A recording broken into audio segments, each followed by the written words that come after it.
ど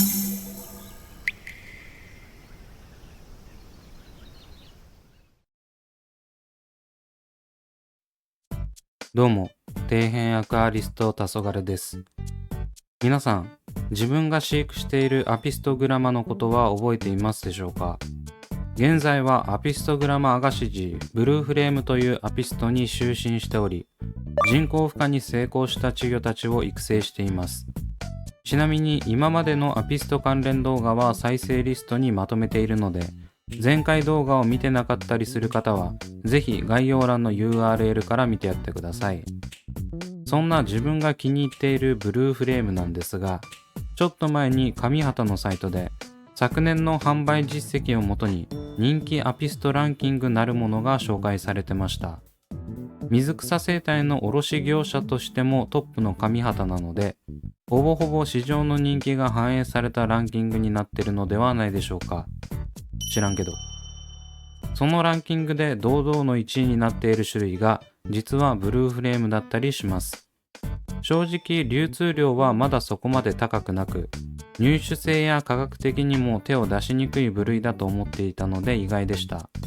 まあ、かくいう自分もアピストを飼育したいと思ったきっかけがブルーフレームだったので、憧れる方が多いんでしょうね。ちなみに2位はカカトオイデスダブルレッドでした。ダブルレッドもブリードアピストでは代表的な存在で、流通も安定しつつ価格もアピストの中では一番安いと思うので、妥当な順位といったところでしょうか。個人的にはどのアピストも綺麗で繁殖も容易なので、もっと全体的に流行ってもいいと思うんですけどね。今回はそんな人気第1位のアピストグラマアガシジブルーフレームのその後を紹介していきます。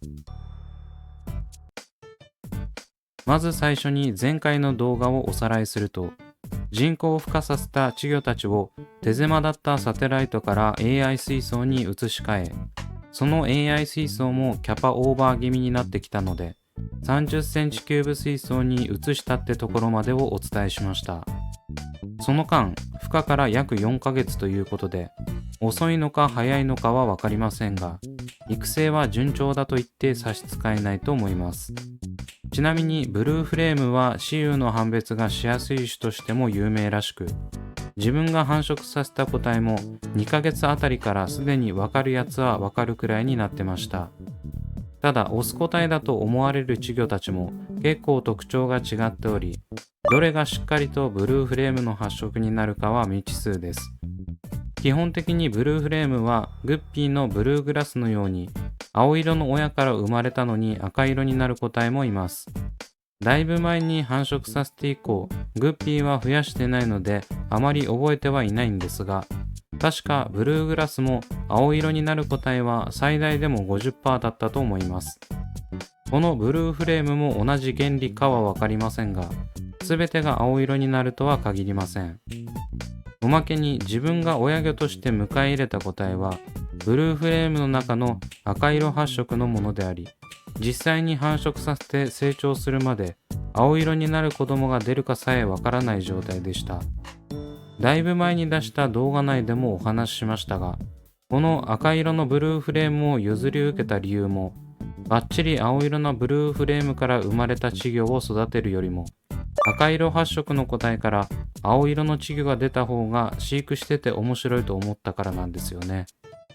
もしかしたらアピスト界隈では赤のブルーフレームから青い個体が生まれることは周知の情報なのかもしれませんが、調べてもよくわからなかったので、実際に孵化させてみようというのが根底にあったわけです。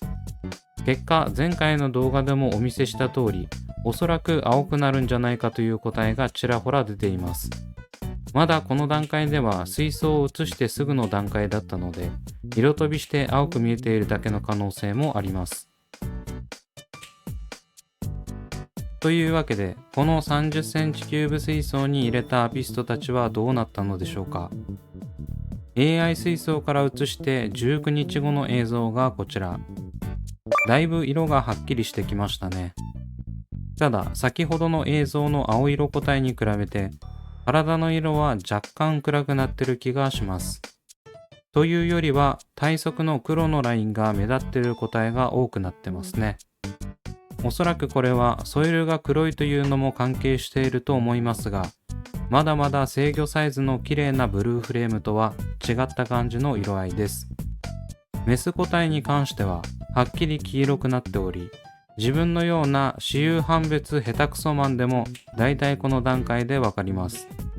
ちなみにこの時点で孵化してから生後5ヶ月半程度経過しております。一番でかい個体でも3から4センチといったところなので、グッピーと比較するとなかなか成長は緩やかですね。グッピーなんて5ヶ月もすればしっかり制御レベルの大きさになりますし。続いて移動してから24日目の状態がこちら。相変わらず元気よくやってます。ほぼほぼ毎日ブラインシュリンプをあげており、どの個体ももりもり食べてます。発色に関しては相変わらずと言いたいところなんですが、先ほどの映像よりも若干体色が黒寄りになってきた感じがします。メスの方はそこまで変化がないんですが、オスは総じて低照の色に合わせた暗い色合いになってる気がしないでもない。なんかこうやって見るとブルーフレームにしては地味な感じがしますよね。おそらくいろんな砂をブレンドして低照の色合いを調整すればもっといい色を引き出せそうなんですが、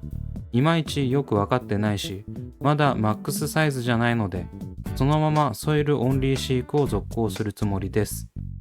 ただ、そうは言いつつ、ひときわ輝く個体を1匹見つけました。それがこちら。マニュアルでピントを合わせているため見づらくて申し訳ないんですが、他のオス個体に比べて圧倒的に青の発色が凄まじいです。大きさも他のオスより少し大きく、周りを蹴散らしている姿を見ると一番力が強いんだろうということがわかります。見た感じ、この100均のシェルターを占領しているようで、出たり入ったりと忙しいです。もしかすると以前の動画でも青色がすごいと言って取り上げた個体と同じやつかもしれません。正直この個体に関しては完璧にブルーフレームといって差し支えないレベルにすでになってると思います。尾ひれの青色もしっかり乗っていますし、何より体色が真っ青で素晴らしい。おそらくもう少し明るめの低照に変えれば鮮やかな青になるのではないでしょうか。続いて移動してから1ヶ月と3日の状態がこちら。先ほどと変わらずといった感じですが、心なしか体色が明るくなった個体がちらほらいます。それ以外は変わらないんですが、AI 水槽で飼育していた時よりも大きくなる速度が速くなってる気がします。やはり水槽の大きさが大きいほど成長速度は速くなるんでしょうね。メスも体がふっくらしてきておりいい感じです。ここまで来ると色落ちで青く見えてたとかそういうレベルではないことがわかると思います。というわけで赤色発色のブルーフレームから生まれた個体からでも青色のブルーフレームが生まれることが証明できました。ちなみに親のオス個体をもう一度お見せするとこんな感じで、体色は暗めの青ですが、ヒレはすべてオレンジ色です。先ほど取り上げた青色が綺麗に発色している個体は、背びれも青色に染まりつつ、腹びれと背びれの周りにも青色が乗っています。正直パッと見同じ種類とは思えないくらい違いますよね。まあどちらも綺麗なんですが、ブルーフレームっぽいのは今お見せしている子供です。育て始めは本当に青色の個体が生まれるか心配だったんですが、こんなに綺麗な発色をしてくれて大変満足です。繁殖させてから約半年と結構長い時間かかってしまいましたが、とりあえず目標は達成できたのではないでしょうか。ただ、もっと綺麗に発色させることができる可能性もあるので、今後も環境を変えつつ次の繁殖に移っていければと思います。そのためにはこの中からペアを見つけないといけないです。おそらくオスはあの綺麗な青色個体になると思いますが、メスをどう選ぶかはなかなか基準がないので難しいところ。相性の良さそうなメスならどれでもいい気もしますが、何とも言えないですね。ここに移動させてから残念ながら数匹落ちてしまったので、とある検証も兼ねて、半分は隣の水槽に移しつつ、次の段階に進んでいければと思います。ちなみにこの半年間、ブルーフレームの稚魚を育成してみて、背びれまで青色に発色してくれるオスは半分くらいいました。他には性別不明の真っ黒い個体もいたので、もしかすると先ほど例に挙げたブルーグラスのように有性遺伝の法則があるのかもしれません。こういう発見もできるから生態の繁殖は面白いですね。そんな感じでまた飼育環境を変えていくと思うので、アピストの今後が気になる方はチャンネル登録して続報をお待ちいただけると幸いです。というわけで今回はここまで。Twitter と Instagram もやっておりますので、そちらも見ていただけると嬉しいです。それではご視聴ありがとうございました。